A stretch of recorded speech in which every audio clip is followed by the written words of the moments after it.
Hello friends, welcome you all. आज हम vision IAS के 18 सितंबर वाले डेली करंट अफेयर्स डिस्कस करेंगे। So without delaying let's move to our first article. World trade organization agreement on agriculture tilted against the developing countries. ये हमारे commerce minister ने बोला है।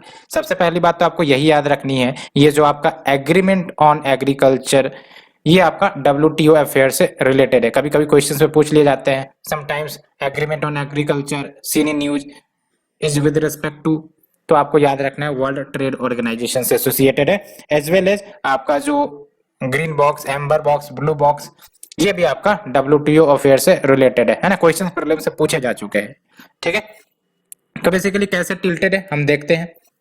तो देख लो, जब हम बात करते हैं एग्रीमेंट ऑन एग्रीकल्चर की, तो ये आपका एक फ्रेमवर्क प्रोवाइड करता है for the long term reform of agricultural trade and domestic policies, जिसका अल्टीमेट ऑब्जेक्टिव यही है कि जो आपका ग्लोबल ट्रेड होता है एग्रीकल्चरल प्रोडक्ट्स का, है ना, वर्ल्ड ओवर में competition as well as fairness ensure किया जाए एंड इस सेक्टर को लेस डिस्टॉर्टेड बनाया जाए। ठीक है, and WTO members are continuing to negotiate the agricultural trade reforms. तो क्या कुछ प्रोविजंस हैं under the agreement on agriculture. तो सबसे पहली बात देख लो, मार्केट एसेसिबिलिटी पर क्या बातें हैं। तो इसमें आपका ट्रेड रेस्ट्रिक्शंस के यूज को अलाउ किया गया है, यानी कि कंट्री चाहे तो टैरिफ्स इंपोर्ट पर लगा सकती है ना। ये बातें आपको एग्रीमेंट ऑन एग्रीकल्चर में प्रोवाइड करी गई है। साथ साथ डोमेस्टिक सपोर्ट की भी बात कही गई है। Domestic support in the form of subsidies basically, है ना। तो जो सब्सिडीज एंड वेरियस प्रोग्राम चलाए जाते हैं, फॉर एग्जांपल भारत भी बहुत सारे प्रोग्राम चलाते हैं और सब्सिडीज भी देते हैं, है ना।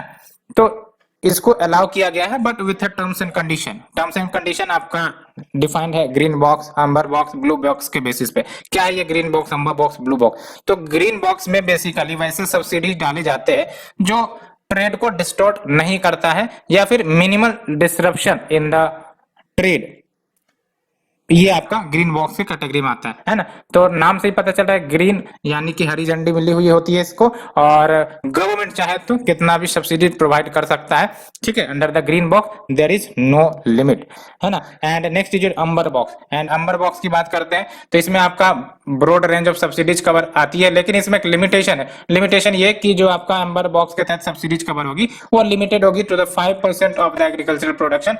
ये 5% लिमिट आपका डेवलप्ड कंट्रीज के लिए है, और यही डेवलपिंग कंट्रीज के लिए जो परसेंटेज है वो कुछ ज्यादा है, दैट इज 10%। ठीक है, यहाँ पर देख लो 10% है। Next is your blue box.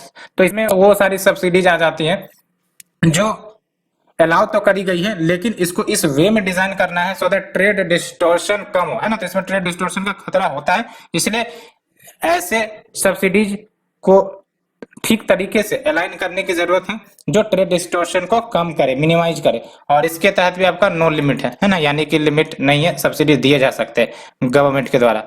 And export competition के बारे में क्या प्रोविजन है देख लो। Export subsidies and other government support programs का इस्तेमाल किया जा सकता है डेट सब्सिडाइज द एक्सपोर्ट, है ना। तो ये बेनिफिट करेगा एक्सपोर्टर को, है ना, जो भी एक्सपोर्ट करते हैं एग्रीकल्चरल प्रोडक्ट्स को, है ना। इंडिया भी एक्सपोर्ट सब्सिडीज देता है। हमारे देश में एपेडा है ना, agriculture process and export developing authority basically, है ना, एपेडा आपने सुना भी होगा। एंड चैलेंजेस क्या है भारत के लिए as well as other developing nations के लिए देख लो। जो मार्केट्स की ओपनिंग करी गई है ये आपका मेनली डेवलपिंग कंट्रीज में ज्यादा मार्केट ओपन किया गया है। इसका मतलब क्या है कि जो डेवलप कंट्रीज है वो अपने प्रोडक्ट भर भर के इन डेवलपिंग कंट्रीज में भेज सकते हैं। तो बेनिफिट किसको होगा? मेजोरिटली डेवलप कंट्रीज को। इसलिए स्टेटमेंट भी आया कि टिल्टेड है ये एग्रीमेंट, है ना। And access for products from developing countries continues to be impeded in the develop countries. कैसे? तो high trade distorting domestic support policy लगा दी जाती है, हाई टैरिफ लगा दी जाती है। इतना भी क्या, एक तो फाइटोसैनिटरी मेजर्स भी लिए जाते हैं कि क्वालिटी कंस्टेंट है इसलिए हम आपके प्रोडक्ट नहीं लेंगे, ऐसा इश्यू भी चलता है। ठीक है, और क्या चैलेंजेस हैं आपका डोमेस्टिक सपोर्ट के लेकर? तो देख सकते हो, if a consensus emerges against eligibly trade distorting subsidies at the WTO, तो जो इंडिया है as well as other developing nation, इनको जबरदस्ती रिड्यूस करना पड़ेगा the quantity of agricultural products that it buys from the farmers, है ना। तो इसका मतलब भारत को सब्सिडीज कम करनी पड़ेगी अगर कंसेंसस बन जाता है। ठीक है, अभी तो फिलहाल कंसेशन नहीं है, इसलिए भारत अनलिमिटेड सब्सिडीज दे सकता है। है ना। And also the government won't be able in position to increase the minimum support prices in favour of the farmer, क्योंकि सब्सिडीज फिर लिमिट हो जाएंगी तो फिर जाहिर सी बात है गवर्नमेंट एमएसपी को भी बढ़ाने में असमर्थ महसूस करेगा। एंड एक्सपोर्ट कंपटीशन में आप देख लो क्या चैलेंजेस है। These subsidies destabilizes and depresses the international market prices impacting adversely farm incomes in the developing countries. तो ये बातें भी है, इंटरनेशनल मार्केट प्राइसेस को डिस्टॉर्ट करते हैं और ये खासकर जो डेवलपिंग कंट्रीज के फार्म इनकम्स है उनको भी प्रभावित करते हैं। तो ये हमने डिस्कस किया the first article. Let's move to the second one. 21st meeting of SCO council of head of state in Dushanbe यहाँ पर अभी हुई है। ठीक है, सबसे पहली बात तो याद रखना है एससीओ की जब हम बात करते हैं तो इसमें आपके 8 मेंबर्स कैसे याद रखोगे, एस में आप ऐसे क्रॉस कर दो तो 8 मेंबर्स बन जाएंगे आपको। और कौन कौन से मेंबर है, तो सबसे पहली बात तो सेंट्रल एशिया के 4 देश हैं। तुर्कमेनिस्तान को हटा दो, बाकी सारे के सारे आपके मेंबर्स होंगे एससीओ के। कौन कौन से, कजाकिस्तान, उज्बेकिस्तान और आपका किर्गिस्तान और ताजिकिस्तान। ठीक है, तुर्कमेनिस्तान नहीं है मेंबर। ईरान बेसिकली आपका मेंबर नहीं है, पता नहीं क्यों ऐड किया गया है इसमें, लेकिन ईरान मेंबर नहीं है। 8 ही मेंबर है, तो 4 तो इधर हो गए आपके, रसिया 5वां हो गया, China 6th and India 7th and Pakistan 8th। ये आपका मेंबरशिप है ना। ईरान मेंबर नहीं है बेसिकली। एंड देख लो head of the state council is the highest decision making in the SCO.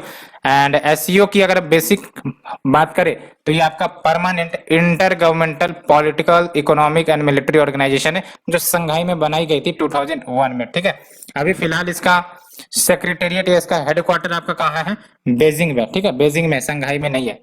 नाम तो इसका संघाई कोऑपरेशन ऑर्गेनाइजेशन है लेकिन हेडक्वार्टर इसका बेजिंग में। ठीक है, तो ये जो सेक्रेटेरिएट है जो कोऑर्डिनेट करती है the activities of SCO, and आपका एससीओ का ही एक एंटी टेररिस्ट ऑर्गेनाइजेशन है that is rates, RATS, regional anti terrorist structure. और इसका काम क्या है, रीजनल टेररिज्म, सेपरेटिज्म, एक्सट्रीमिज्म को कम्बैट करना। ये आपका कुछ इंपॉर्टेंट फंक्शंस है आपका रेट्स का। एंड क्या की हाईलाइट रही है इस मीट की, तो Iran joined as a permanent member. देख लो अभी आपका न्यूज आया है, तो इसका मतलब लेटेस्ट न्यूज में अभी क्या हो गया, ईरान भी ऐड हो गया है आपका। Now Iran has been added into the list of SCO member as a permanent member. तो काफी इंपॉर्टेंट बात है आपका, ये आपको याद रखने हैं। Now Iran joined as permanent SCO member, इसलिए यहाँ पर मैप में ईरान की भी मैपिंग दी गई है। ठीक है, तो आप देख लो सऊदी अरबिया, इजिप्ट, कतर, ये बाकी के डायलॉग पार्टनर्स है एससीओ के। ये आपके परमानेंट मेंबर नहीं है, ये डायलॉग पार्टनर्स है। कौन, Saudi Arabia, Egypt and Qatar. लेकिन ये याद रखने की जरूरत नहीं, ये जरूर याद रखना है कि Iran now is the 9th member of SCO. ठीक है, and experts observe that Iran का जो इंक्लूजन किया गया है एज ए मेंबर, ये एससीओ को मोर ऑर्गेनिक बनाता है as a part of larger central Asia middle east system. And SCO summit was followed by outreach session on Afghanistan. And ये आपका outreach session between SCO and the collective security treaty organization के बीच हुआ था, जहां पर India ने साफ साफ हाईलाइट किया था जब प्रॉब्लम जो हो रहे हैं because of the growing radicalization and extremism in the broader SCO region. And ये जो आपका CSTO है that is collective security treaty organization, ये रशिया लेड मिलिट्री अलायंस है जो कलेक्टिव डिफेंस को प्रमोट करता है of any member that comes under external aggression. यानी ये कोई भी आपका मेंबर एक्सटर्नल एग्रेशन के अंतर्गत आ जाता है तो एक प्रकार से कलेक्टिव डिफेंस सिस्टम की तरह ऑपरेट करेगा आपका CSTO, है ना। And it is a Russia led military alliance. ठीक है, जैसे आपका अमेरिका का NATO है उस टाइप से, है ना, Russia led military alliance that promotes collective defence of any member that comes under external aggression. And current CSTO members कौन कौन से हैं देख लो, आर्मीनिया है, बेलारूस है, कजाकिस्तान है, किर्गिस्तान है, रशियन फेडरेशन एंड ताजिकिस्तान है। डेफिनेटली आपका इंडिया तो होगा नहीं, चाइना भी नहीं है। ठीक है, तो कौन कौन से हैं आपके, मोस्टली सेंट्रल एशियन नेशन है जो ब्रेक अवे कंट्रीज USSR के ही हैं, है ना। And India demanded that connectivity projects should be transparent, participatory and consultative in order to promote the mutual trust, है ना। तो ये आपका जो China one belt one road promote कर रहा है ना, उसके उनको लिंक करके ये बोला गया है ना कि कनेक्टिविटी प्रोजेक्ट तो है लेकिन ट्रांसपेरेंट हो, पार्टिसिपेटरी हो, कंसल्टेटिव हो in order to promote mutual trust. तो ये हमने मेंबरशिप भी डिस्कस कर लिया। Let's move to the next article. Grant of ₹2427 crore release कर दी गई है to the state for urban local body. ये जो ग्रांट है लोकल बॉडी ग्रांट, आपको भी पता होगा फाइनेंस कमीशन 15 फाइनेंस कमीशन ने रिकमेंड किया था, है ना। अब धीरे धीरे इसको रिलीज किया जा रहा है और देख लो मिनिस्ट्री ऑफ फाइनेंस ने रिलीज कर दिया है first instalment of tied grants. ये टाइड ग्रांट्स है ना, टाइड ग्रांट्स यानी कि जो ग्रांट दी गई है वो आपका टाइड प्रोजेक्ट्स के लिए ही यूज करी जाएंगी, है ना। यानी कि जो प्रोजेक्ट्स पर ग्रांट खर्च करने की बात कही गई होगी उसी पर ये ग्रांट खर्च करी जाएंगी। दूसरा होता है अनटाइड ग्रांट। इसमें क्या होता है, ये आजादी होती है कि किसी भी प्रोजेक्ट पर खर्च किए जा सकते हैं। ठीक है, तो देख लो आप, first instalment of tied grant release कर दिया गया है for the year 2021-22 to the 11 state for urban local bodies. और ये जो ग्रांट है ये प्रोवाइड करी गई है for the non million plus cities including the cantonment boards. And 15th finance commission ने अपने रिपोर्ट में फॉर द पीरियड 2021 से 25-26 यानी कि 5 साल के लिए डिवाइड किया है अर्बन लोकल बॉडीज ग्रांट्स को दो कैटेगरी में। एक तो आपका million plus urban agglomeration cities जिसमें आपका दिल्ली और श्रीनगर एक्सक्लूडेड है, और इसके तहत जो दूसरा कैटेगरी है आपका वो all other cities and towns having the less than 1 million population है ना। एक तो आपका मिलियन प्लस अर्बन एग्लोमरेशन हो गया है ना, दूसरा आपका other cities and towns having less than 1 million population। And जो टोटल ग्रांट्स फॉर एनएमपीसीज के लिए एलोकेट करी गई हैं यानी कि आपका cities and towns having less than 1 million population, इसमें 40% बेसिक अनटाइड ग्रांट है एंड जो रिमेनिंग 60% है वो आपका टाइड ग्रांट है। ठीक है, और जब हम बात करें बेसिक ग्रांट की यानी कि अनटाइड ग्रांट की, नाम से ही पता चल रहा है इसको यूटिलाइज किया जा सकते हैं फॉर लोकेशन स्पेसिफिक फील्ड जो भी जरूरत पड़े। बट ये जो ग्रांट है अनटाइड ग्रांट ये पेमेंट ऑफ सैलरी सबके लिए यूज नहीं की जाएंगी, है ना। जो इंपॉर्टेंट नीड है, लेट से कोई प्रोग्राम चलाना हो तो उसके लिए की जा सकती है, रोड कंस्ट्रक्शन है उसके लिए की जा सकती है ना, पेमेंट ऑफ सैलरी के लिए तो नहीं ही। And when we say tied grant for NMPC तो ये रिलीज करी जाती है for supporting and strengthening the delivery of basic services जिसमें 50% is earmarked for sanitation solid waste management and attainment of star ratings, है ना। तो जो आपका टाइड ग्रांट दी गई है उसमें 50% कहाँ खर्च किया जाएगा, sanitation solid waste management and attainment of star rating as developed by the ministry of housing and urban affairs. और जो बचा 50% है वो आपका drinking water, rain water harvesting and water recycling के लिए किया जाएगा। ठीक है, तो ये हमने डिस्कस किया। Let's move to the third article, Meghalaya enterprise architecture project यानी कि मेघया लॉन्च्ड। तो जो आपका मेघया है यानी कि मेघालय एंटरप्राइज आर्किटेक्चर प्रोजेक्ट ये ट्रांसफॉर्म करेगी ट्रेडिशनल सर्विसेज डिलीवरी प्रोसेस को और उसको डिजिटल सर्विस सिस्टम में लाने का प्रयास किया जाएगा।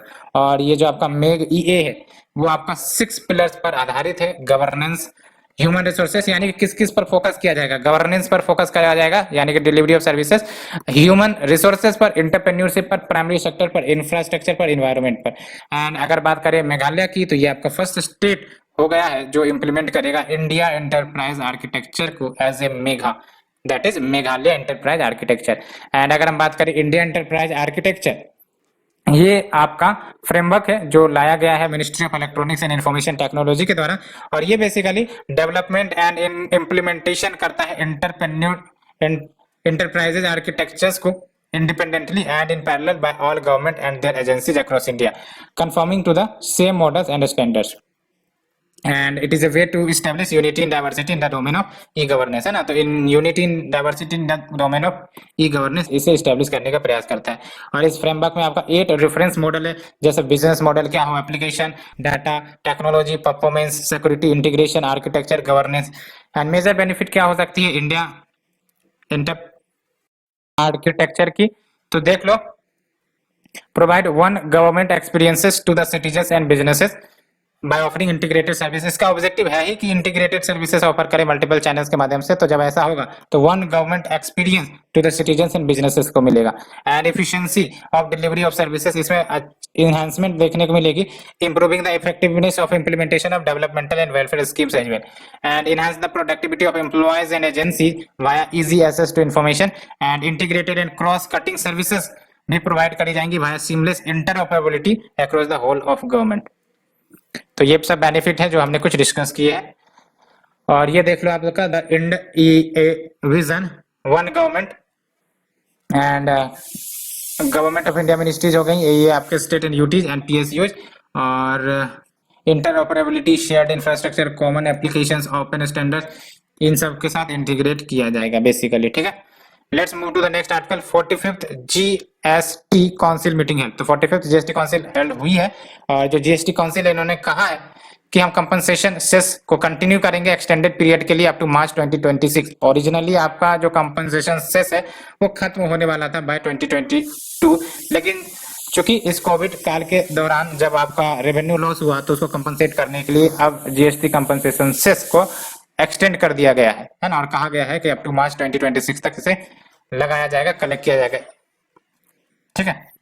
और जीएसटी कंपनसेशन सेस ये लेवाई करी जाती है ऑन दोज प्रोडक्ट जो सिन या फिर लग्जरी गुड्स के कैटेगरी में आते हैं, जैसे टोबैको, ऑटोमोबाइल्स, ये सब पर लगाई जाती है। और जीएसटी कंपनसेशन सेस ट्रांसफर करी जाती है into a non lapsable fund, जिसको जीएसटी कंपनसेशन फंड कहते हैं। जाहिर सी बात है, जीएसटी कलेक्शन आपका रेवेन्यू वाला पैसा है, तो आपका ये नॉन लैप्सेबल फंड में ट्रांसफर होता है, जिसको नाम दिया गया है GST compensation fund, which forms a part of public account of India. इसे अच्छे से याद रखना है ना। तो जो जीएसटी कंपनसेशन फंड है ये आपका पब्लिक अकाउंट ऑफ इंडिया के अंतर्गत क्रिएट किया गया है, और ये नॉन लैप्सेबल फंड है। और पैसे कहां से आते हैं, तो जीएसटी कंपनसेशन सेस से आते हैं, जो सिन या फिर लग्जरी गुड्स पर लगाई जाती है। And there will be no fresh GST compensation to the states beyond 2022, and the cess that will be collected after that day ये only be used to pay back the interest and principals of the loans, है ना। तो जो loan ली गई थी so that जो state का shortfall हुआ था रेवेन्यू में, उसको पे करने के लिए, उसके लिए जो इंटरेस्ट और प्रिंसिपल देनी पड़ेगी गवर्नमेंट को, उसके लिए आपका ये कंटिन्यू किया जा रहा है ना। And as per the GST legislation, states were to be compensated by the center for a period of 5 years। ये तो हमने सुना ही है बार बार। तो जुलाई 2022 तक आपको कंपनसेशन देने की बात हुई थी अगर कोई शॉर्टफॉल रेवेन्यू होता है because of the GST implementation. लेकिन कोरोना पेंडेमिक के कारण काफी ज्यादा ये शॉर्टफॉल हुआ, तो पैसे कहां से भरपाई करे जाएंगे, तो इसमें साफ साफ बोला गया था कि लोन ले लिया जाए और इंटरेस्ट और प्रिंसिपल चुकाए जाएंगे भाया जीएसटी कंपनसेशन सेस। तो वही अभी चल रहा है। And several state have been seeking extension of compensation by another 5 years। और जीएसटी काउंसिल की अगर हम बात करें तो ये आपका कॉन्स्टिट्यूशनल बॉडी है, ये अच्छे से याद रखना है। जीएसटी काउंसिल का जो एस्टेब्लिशमेंट आर्टिकल है वो आर्टिकल 279A है, और इसमें आपका रिकमेंडेशन देता है to the union and state government on GST related issues as well, ठीक है। तो ये अच्छे से आर्टिकल याद रखना है, article 279A। Next, national mission for clean Ganga launches guidance note for urban river front planning and development. तो ये जो आपका गाइडलाइन है for urban river front planning and development, ये सिटी प्लानर्स को मदद करेगा across the Ganga river basin and the country at large to understand कि कैसे हमें अर्बन रिवर फ्रंट्स को इंटीग्रेट करना है मास्टर प्लान में, है ना, so that bigger objective of Ganga cleanliness उसे अचीव किया जा सके along with other such targets। And when we say NMCG यानी कि आपका national mission on clean Ganga, ये आपका डिफरेंट स्टेक होल्डर के साथ मिलकर कार्य कर रही है to make river sensitive urban master plan. And इससे पहले आपका जो NMCG है, इन्होंने अर्बन रिवर मैनेजमेंट प्लान भी पब्लिश किया था।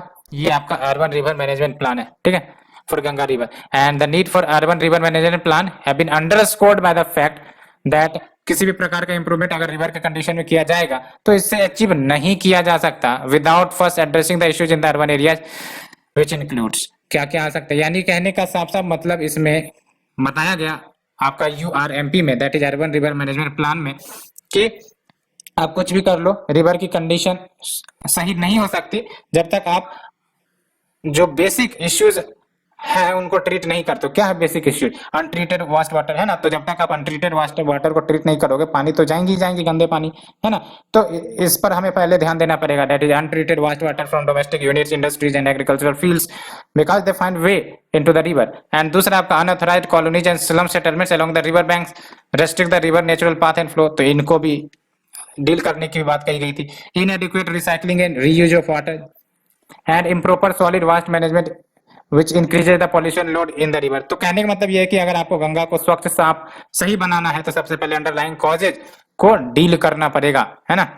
And recommendation under the URMP, तो क्या क्या रिकमेंडेशन है देख लो। रिमूवल ऑफ इंक्रोचमेंट, रेस्ट्रिक्शन या बैनिंग एक्टिविटीज करो like of and defecation, washing clothes, development या restoration of the river bank area, preventing the discharge of untreated sewage, pumping and other infrastructure, reuse of tertiary treated sewage and disposal of slurs generated. और ये जो आपका urban river management plan, इसमें देख लो क्या क्या बातें कही गई थी। सिनर्जिस्टिक यानी complements other city plans and ongoing national mission, and sustainable having clean funding stream, and simple, easy to understand and implement by the urban local bodies officials with minimum support, and we have the generic yet site specific applicable to all class 1 cities, and measurable यानी progress को major किया जाए, achievements को major किया जाए, quantify किया जाए। Next is your phase 2 ऑफ Visvesvaraya PhD scheme launch.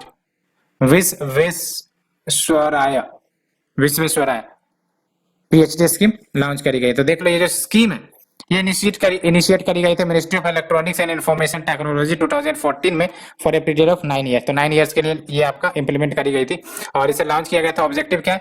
Number of PhDs in the electronic system design and manufacturing and IT enabled services, इसकी संख्या में बढ़ोतरी की जाए ना, to enhance the number of PhDs in electronic system and design manufacturing and IT enable services sectors in the country. Also it aims to promote research in 42 emerging technologies in the ESDM and ITES. Phase 2 जो है इस scheme का, ये आपका 1000 full time PhD candidates को support करेगा, 150 part time PhD candidate को support करेगा, 50 यंग फैसिलिटी रिसर्च फेलोशिप दी जाएंगी एंड 225 पोस्ट डॉक्टोरियल फेलोशिप दी जाएंगी। नेक्स्ट इज योर रेल कौशल विकास योजना। तो देख लो मिनिस्ट्री ऑफ रेलवेज ने रेल कौशल विकास योजना लॉन्च कर दिया है अंडर द एजिस ऑफ प्रधानमंत्री कौशल विकास योजना। क्या एम है? तो बेसिकली ट्रेनिंग स्किल दिया जाए to the youth in the various trade to bring qualitative improvement, है ना। तो क्या ऑब्जेक्टिव है? Basically to impart training skill to the youth in various trade to bring the qualitative improvement and candidate जो 10th passed है between the age of 18 से 35 years ये eligible होंगे इस स्कीम के लिए एंड ट्रेनिंग प्रोवाइड करी जाएंगी to 50,000 candidates over the period of 3 years, है ना। 3 साल के लिए आपका 50,000 कैंडिडेट्स को ट्रेनिंग प्रोवाइड करी जाएंगी और जो ट्रेनिंग है वो आपका 4 ट्रेड्स में प्रोवाइड करी जा सकती है, 4 सेक्टर्स में। एक तो इलेक्ट्रिशियन के लिए, वेल्डर के लिए, मशीनिस्ट के लिए, फिटर के लिए and will comprise of initial basic training of 100 hours. तो इनिशियल बेसिक ट्रेनिंग आपका 100 आवर्स का होगा। And next is your spin strengthening the potential of India scheme. तो ये लॉन्च करी गई है ministry of micro small and medium enterprises के द्वारा और ये जो आपका स्पिन स्कीम है ये लोन प्रोवाइड करता है to the registered potters under the Pradhanmantri Shishu Mudra Yojana and 780 potters from Uttar Pradesh, Bihar, Rajasthan, Jharkhand इन्होंने रजिस्ट्रेशन करवाई है एंड केवीआईसी आपका फैसिलिटेटर की तरह एक्ट कर रहा है जो फाइनेंशियल एड प्रोवाइड करता है to the potters via RBL bank and also providing the training to the artisans and in the spin loan eventually repay करनी होंगी by the potter in easy instalments unlike the Kumhar Sashaktikaran Yojana. और ये आपका Kumhar Sashaktikaran Yojana subsidy based programme है, government subsidy provide करती है, लेकिन Spain में लोन को रिपे करना ही पड़ेगा। Next is your Muskan initiative, है ना। तो ministry of health and family welfare ने मुस्कान इनिशिएटिव लॉन्च कर दिया है। इसका ऑब्जेक्टिव बेसिकली क्या है? To ensure provision of quality child friendly services, है ना। तो quality child friendly services provide किया जाए कहां पर? पब्लिक हेल्थ फैसिलिटीज में, सो दैट जो प्रिवेंटेबल न्यू बोर्न डिजीज हो सकते हैं उसको प्रिवेंट करवाया जाए, चाइल्ड मॉर्बिडिटी को रोका जाए, कम किया जाए, मॉर्टेलिटी को कम किया जाए एंड ये टारगेट करता है children below the 12 years of age और ये आपका न्यू क्वालिटी इंप्रूवमेंट इनिशिएटिव होगा within the existing national quality assurance standards framework and NAQS इसको डेवलप किया गया है keeping in the specific requirement for public health facility as well as global best practices. Next is your pilot plant to convert high ash coal to methanol. आपको पता है India का कोल जो है वो हाई एश कोल ही है, तो एक पायलट प्लांट सेटअप करी गई है to convert the high ash coal to methanol. और इससे पहले ये छूट गया था। NQAS are currently available for district hospital और primary health care centres and CHCs. And next is your pilot plant to convert high ash coal to methanol. तो recently BHEL Bharat heavy electrical limited basically इन्होंने develop किया है India का first pilot plant Hyderabad में using the indigenous technology और इसके मदद से हाई एश कोल मेथनॉल में कन्वर्ट करी जा सकेंगी। और ये आपका फ्लूइडाइज्ड बेड गैसिफिकेशन टेक्नोलॉजी इस्तेमाल करता है और इससे पहले क्या प्रोड्यूस होता है इस टेक्नोलॉजी से? सिंथेसिस यानी कि सिन गैस प्रोड्यूस होते हैं फ्रॉम द कोल और उसके बाद कन्वर्ट कर दिया जाता है मेथनॉल में जिसमें 99% की प्योरिटी होगी, है ना। तो अगर पूछ दिया जाए fluidized bed gasification technology sometimes referred in associated with what? तो converting high ash coal to methanol and as a part of clean energy research initiative from NITI Aayog and funded by the Department of Science and Technology, ये India को मदद करेगा in adaptation of clean energy, optimum utilization of Indian energy reserves as well as reduce the crude oil imports for self reliance. Next is your planetarium innovation challenge. तो ये launch कर दिया गया है माईगॉव इंडिया के द्वारा under the ministry of electronics and information technology for Indian startups and technology entrepreneurs. तो ये जो चैलेंज है बेसिकली ये एक साथ लाएंगे वेरियस टेक फर्म्स को, स्टार्टअप्स को, ठीक है, विद द पोटेंशियल कि ये इंडिजिनियस प्लेनेटेरियम सिस्टम बना सकते हैं using the latest technology including the augmented reality, virtual reality and merged reality. तो ऑगमेंटेड रियलिटी, वर्चुअल रियलिटी के डिफरेंस के ऊपर एक क्वेश्चन भी पूछा गया था प्रीलिम्स में, ठीक है। And next is your exercise Surya Kiran. तो ये ज्वाइंट मिलिट्री ट्रेनिंग एक्सरसाइज है between Indian army and Nepali army और ये आपका लेटेस्ट न्यूज, ये तो आपने सुना ही होगा, आपने एडमिट कार्ड भी निकाल लिया होगा। Admit card for UPSC CSC prelims 2021 ये रिलीज कर दी गई है। Please download now to avoid last minute rush and cross verify the details for discrepancy अगर है तो। So friend, thank you very much. आज के लिए इतना ही। Thank you friend, thank you very much.